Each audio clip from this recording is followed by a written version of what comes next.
experiência da versão anterior? O primeiro ponto importante a referir a respeito destes dois livros que seguem é que preenche uma falha muito grande, porque o Nelson Rodrigues era o último dos grandes génios da literatura brasileira que não estava editado de uma forma satisfatória em Portugal. Mesmo um outro, que mais ou menos mais acima, há um outro escritor muito importante no Brasil e que é um grande escritor de todos os tempos, que é o Guimarães Rosa. Mesmo o Guimarães Rosa, isto é muito difícil. Não, estou brincando. Mesmo o Guimarães Rosa teve um livro editado na editora Livros do Brasil, que ainda existe, que era um livro extraordinário que ele publicou em 1956 chamado Corpo de Baile, no mesmo ano em que saiu o Grande Sertão Veredas, que é o que mais todos vocês leram. Mas o Guimarães Rosa organizou a edição para Portugal. Dividiu o livro, era um livro de 900 páginas, ele dividiu em três volumes, mudou alguns títulos que não eram muito apelativos. A edição ainda hoje se encontra na Feira do Livro, mas isso foi possível enquanto ele era vivo. Depois dele morrer, aconteceu com ele o que tem acontecido com quase todos os escritores brasileiros. E aqui há um ponto que é importante, a Bárbara já deu alguns dados, mas há uma conversa enfadonha sobre Portugal e Brasil, porque é que os escritores brasileiros não são publicados, porque é que não há mais. Em muitos aspectos a resposta é só uma: herdeiros. Não é só quando há filhos ilegítimos, ou porque os escritores, ou bastardos, ou de várias mulheres, porque os escritores brasileiros, principalmente, casavam muito e depois tinham filhos de vários casamentos. Era difícil acertar os diferentes herdeiros. Mas há um grande poeta brasileiro chamado Manuel Bandeira, que há umas décadas era lido e conhecido em Portugal e hoje praticamente desapareceu, que não teve filhos. No entanto, tem um sobrinho neto que detém os direitos e simplesmente dá ou não dá conforme ele quer.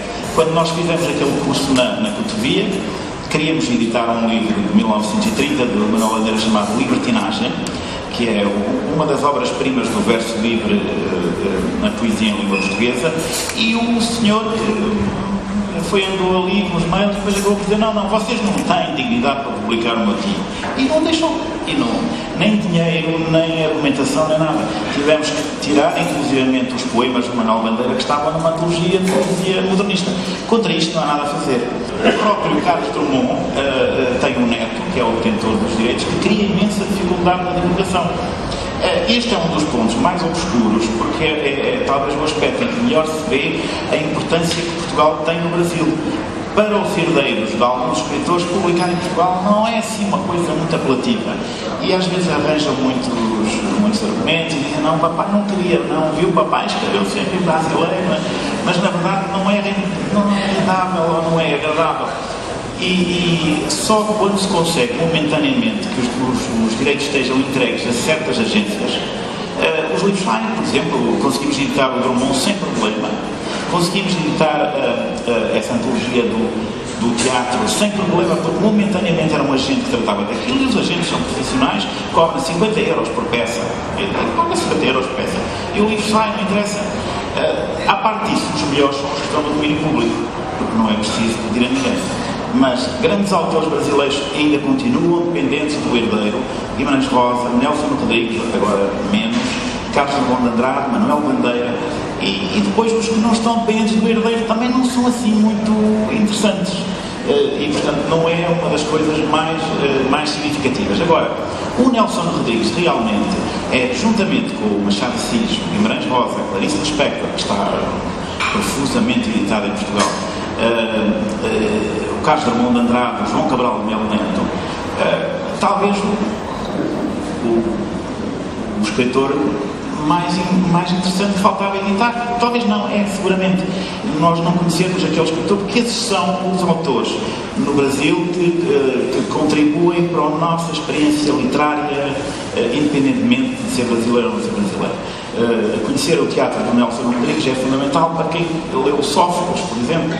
Numa peça podíamos ter, sei lá, um dia a Jocasta chegar ao pé do Creonte e dizer, o ai foi consultar o oráculo, nunca mais chega, e o Creonte diz, deixa lá, filha, está preso no trânsito, de certeza. Todo o Édipo está concentrado aqui. A possibilidade de fazer este género de coisas é, obviamente, uma possibilidade moderna, mas não é possível hoje em dia conhecer Sófocles, ou Shakespeare, ou Ibsen, e não ter lido Nelson Rodrigues. É uma lacuna. As pessoas que se interessam por teatro, que se interessam pela visão dramática, teatral do mundo e da vida e da morte. O Pedro hoje falou tanto de mortes, tanta gente. Quem se interessa por isso tem que conhecer o Nelson Rodrigues, não é? Não é por ele ser brasileiro, ou por ser a mesma língua, ou por ser povo irmão, porque nada disso é realmente convincente. É por ser, de facto, um escritor que, juntamente com Machado de Assis, Guimarães Rosa, Carlos Drummond, contribuíram para o património literário ocidental. E, nesse sentido, esta edição é muito importante. É um grande progresso.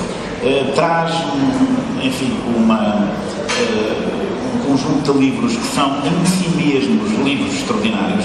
Este que eu pude selecionar, não porque eu selecionasse, como é evidente, mas é um livro, as crónicas igualmente, o teatro, os romances do Nelson Rodrigues, o consultório sentimental é fantástico. Aliás, aconselha-se a quem tem problemas nesse domínio, porque esquece os problemas, fica interessado e por outra coisa, e isso é um ponto importante. O segundo ponto que eu acho importante é que a leitura do Nelson Rodrigues, e agora falo em particular destas histórias que ele publicava, A Vida Como Ela é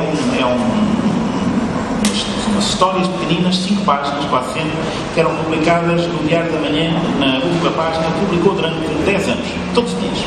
É preciso uma pessoa ter um talento enorme para ser capaz de fazer isso todos os dias. Às vezes repetia, mudava o título, etc., mas fez mais de 1000, portanto não é muito importante. Mas a primeira experiência destas histórias é uma experiência hoje relativamente rara, a experiência da literatura, simplesmente da literatura. Apreciar uma pessoa que sabe escrever, que tem uma certa arte da frase, que sabe como é que começa uma história de uma maneira que o leitor quer ler. Uma história que entrou no bilhar e perguntou: alguém viu a besta do Gustavo? Por exemplo, quem é que não quer saber quem é a besta do Gustavo? Quem é que não quer saber porque é que ele quer ver? O que é que vai acontecer no final?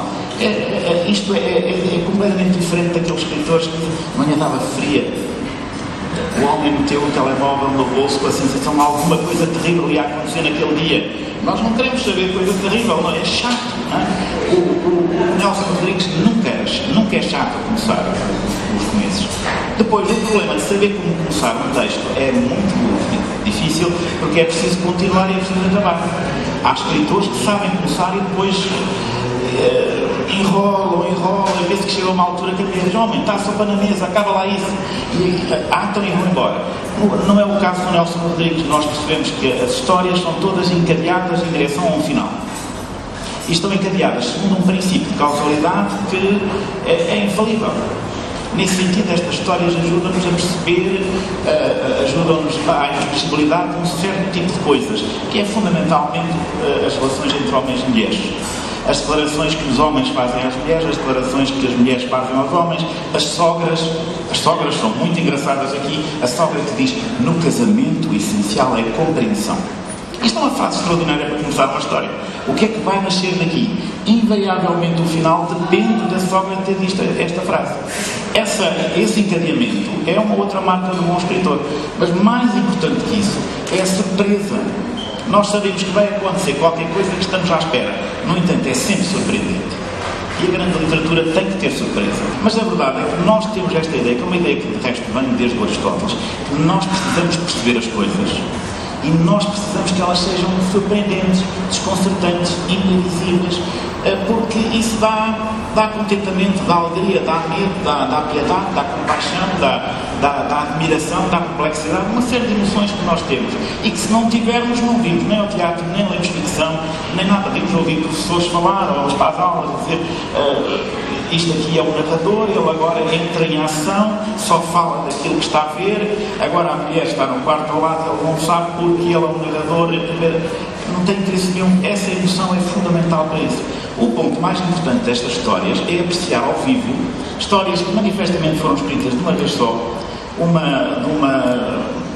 com um vigor criativo que é difícil de encontrar e que estão primorosamente organizadas. Alguém que faz isto todos os dias às 9 da manhã tem que ser um gênio, tem que ser capaz de ter uma experiência de estruturar a história inteira na cabeça, dar-lhe forma, que é a forma que permite que a história viva quando a pessoa já morreu, porque a cabeça dela morre, quando a pessoa morre, e manter essa forma como um veículo de prazer, um veículo de contentamento, um veículo de interesse. Ele vai descrever um cenário terrível em que as pessoas estão a atacar as humanidades e cada vez se valoriza menos a filosofia, o raciocínio, a poesia, etc.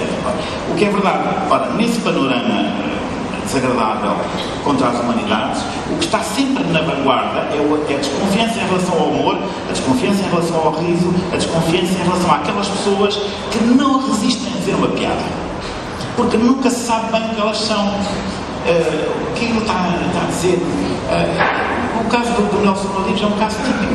Há uma frase dele que é famosíssima, toda a gente repete, tem várias formas. Uma é: todas as mulheres gostam de apanhar. Isto é a versão portuguesa.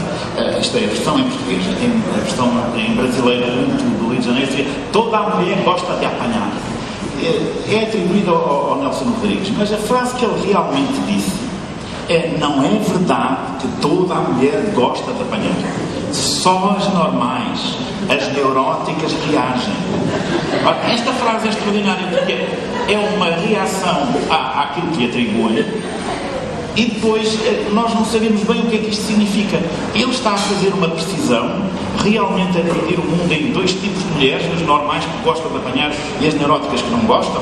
É um bocado absurdo. Ou ele não resiste à brincadeira de negar, ou foi num programa de rádio, pôr o ouvinte na expectativa: olha, ele vai desmentir, afinal ele é feminista, afinal ele não quer bater nas mulheres, mas depois ele faz ainda pior, porque é ainda pior, no sentido literal, a frase que ele está a negar torna-se ainda pior do que aquela que atribuem, porque dizer que são as neuróticas que criaram, enfim, não vale a pena explicar, porque toda a gente sabe.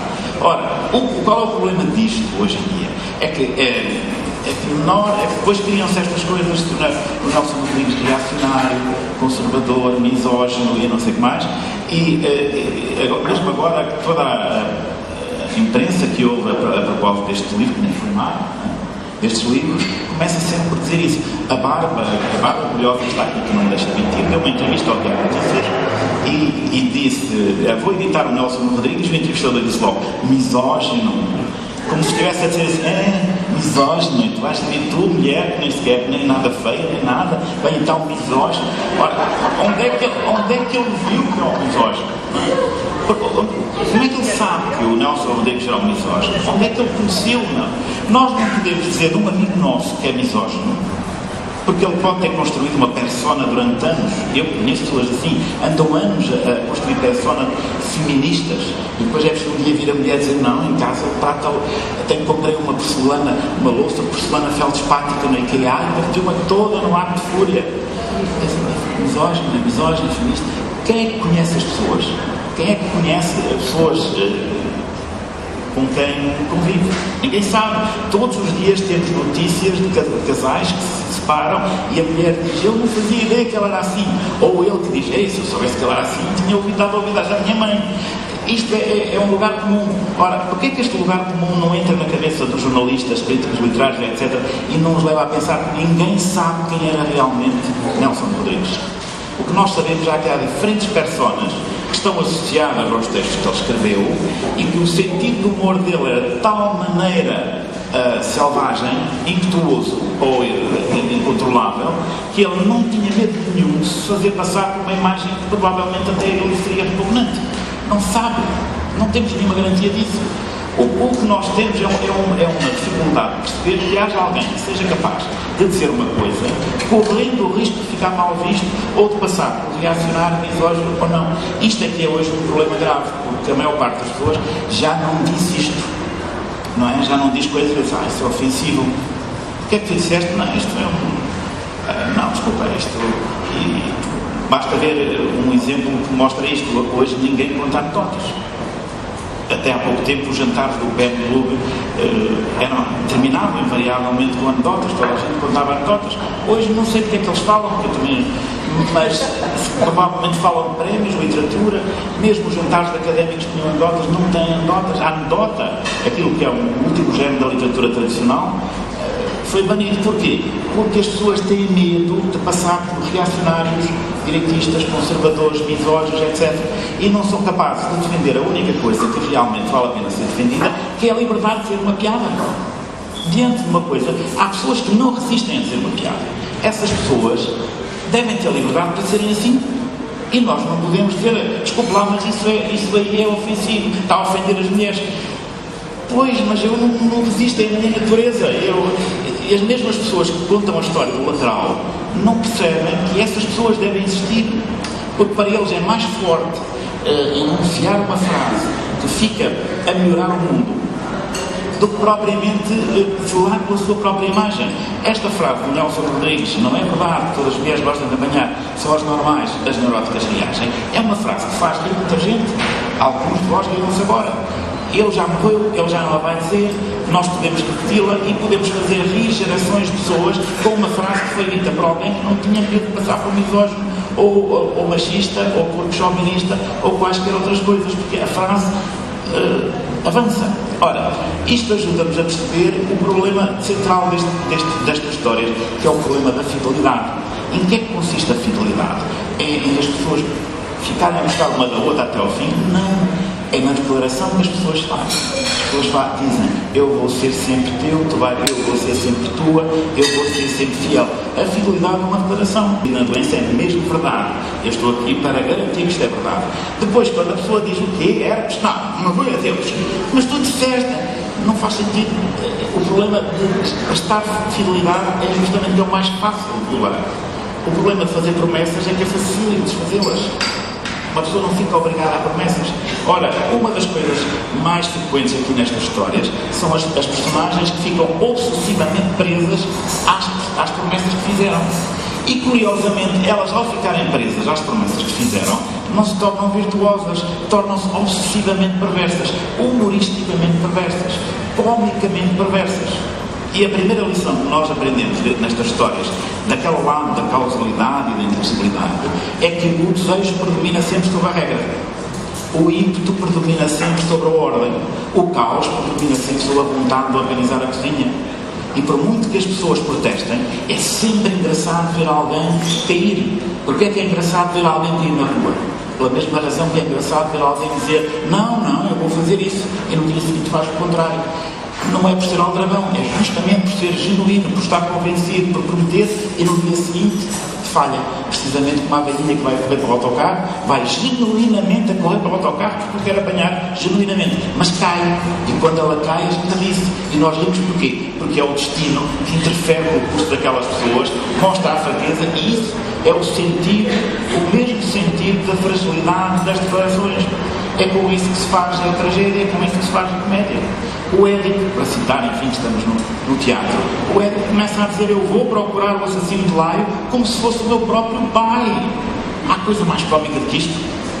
As pessoas que assistiam a isto sabiam que era o próprio pai, só ele é que não sabe. Estar a assistir à peça, sabendo que só ele é que não sabe, é divertido.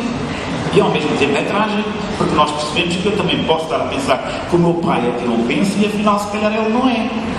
Não fazemos esta transferência. Ninguém sai a correr do teatro a perguntar, mãe, certeza que o pai estava em Aveiro naquela altura? Não é possível. A pessoa fica a assistir ao espetáculo, ouve, chega ao fim, vê, ele fura os olhos, etc.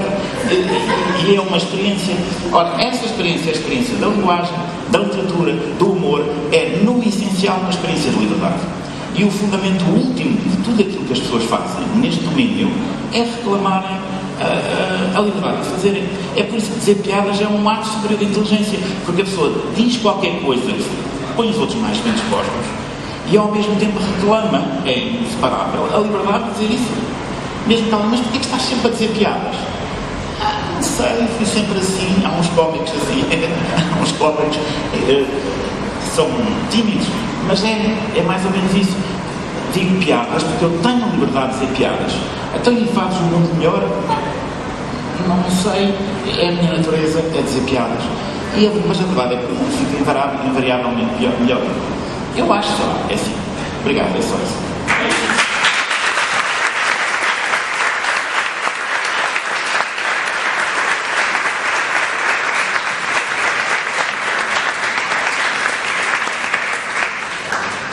Agradeço ao Bela e ao Pedro, foram fantásticos, acho que toda a gente gostou de se ouvir e vão gostar mais, acho que ficaram com apetite, quem não conhece o Nelson Rodrigues, e vão gostar mesmo, porque tem mesmo isto tudo, diz tudo, não é? Muito obrigada a todos.